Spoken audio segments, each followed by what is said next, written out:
भैया भैया भैया, ये मैं क्या सुन रहा हूं? आपको वनवास जाने का आदेश हुआ है?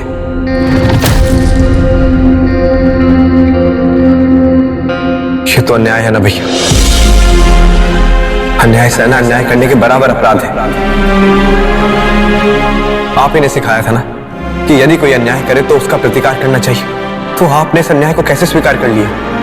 मुझे ज्ञात हुआ कि आपने इस अन्याय के प्रतिकार में किंचित मात्र भी प्रयास नहीं किया। लक्ष्मण, माता पिता हमारे जन्मदाता होते हैं, हमारे भगवान हैं। भगवान हमसे जो कराना चाहे, हमसे जो लेना चाहे, हमें जो देना चाहे, वो हमें सहर्ष स्वीकार करना चाहिए। भगवान के निर्देश का प्रतिकार नहीं किया जाता लक्ष्मण। किंतु भैया, भगवान भी अकारण किसी को दंड नहीं देते। मैं आपका अनुज लक्ष्मण, महान अयोध्या का एक नागरिक, महाराज दशरथ और महारानी कैकेयी के इस निर्णय का विरोध करता हूं। रघुकुल की रीति की बड़ी बड़ी बातें की जाती है, किंतु यहां उन्हें निभाया क्यों नहीं जा रहा भैया?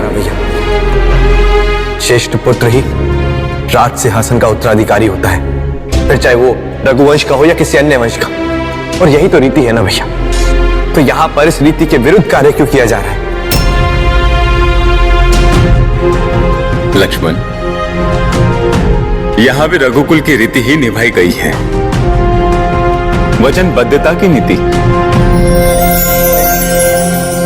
पिताश्री अपने वचनों से बंधे हुए थे, और पिता पे यदि कोई बंधन हो तो पुत्र का धर्म होता है उस बंधन को काटना, फिर चाहे उसके लिए उसे जीवन भर कंटकों की शैया पर सोना पड़े या अपना जीवन ही क्यों ना त्यागना पड़े। लक्ष्मण, मैंने भी अपने पिता के वचनों की मर्यादा बनाए रखने के लिए इसे सहर्ष स्वीकार किया है। किंतु भैया, मेरे लिए तो मेरे माता पिता, मेरे भगवान आप ही हैं। तो मैं अपने भगवान, अपने माता पिता के प्रति अन्याय होते कैसे देख सकता हूं? फिर मेरे माता पिता का क्या लक्ष्मण? महाराज दशरथ, महारानी कैकेयी मेरे माता पिता ही तो हैं। उनकी इच्छा का सम्मान, उनके वचनों की मर्यादा नहीं। इतनी बड़ी बड़ी बातें मुझे समझ में नहीं आती।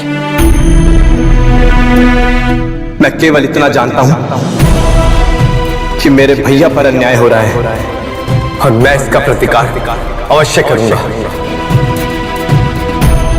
चाहे इसके लिए मुझे महाराज दशरथ का सामना करना पड़े, चाहे उस भरत का। बस लक्ष्मण, तुम क्रोध में अपने बड़े भाई और पिताश्री के प्रति सम्मानजनक संबोधन में भुला बैठे। नहीं लक्ष्मण, मुझे तुमसे ऐसी आशा नहीं थी। मैं जानता हूं लक्ष्मण, बालपन से ही तुम सत्य के पक्ष में खड़े रहे हो।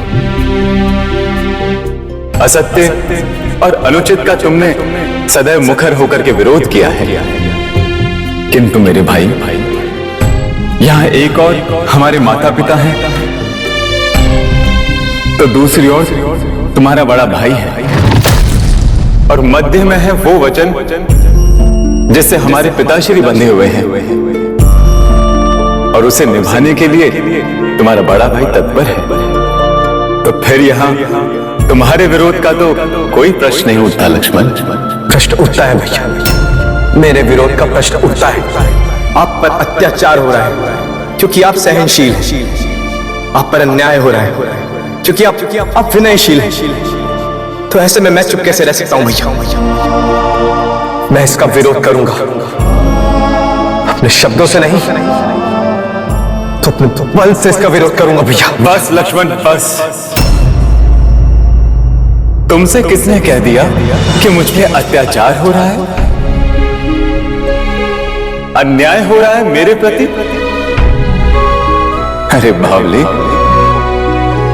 ये मेरी माता की इच्छा है, मेरे पिता का आदेश है। ऐसी इच्छा भैया, कैसा आदेश? ना तो ये तर्क संगत है और ना ही न्याय संगत। ये केवल और केवल लोभ है भैया, लोभ। लालच में आकर उस कैकेयी ने अपने पुत्र भरत के मुंह में। बस लक्ष्मण,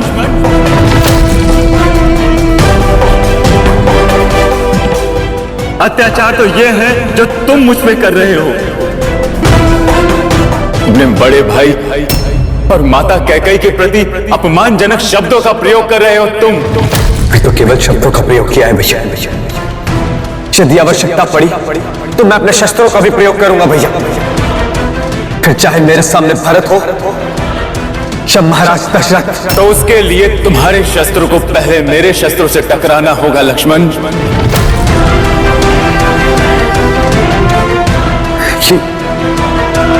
ये आप क्या कह रहे हैं भैया?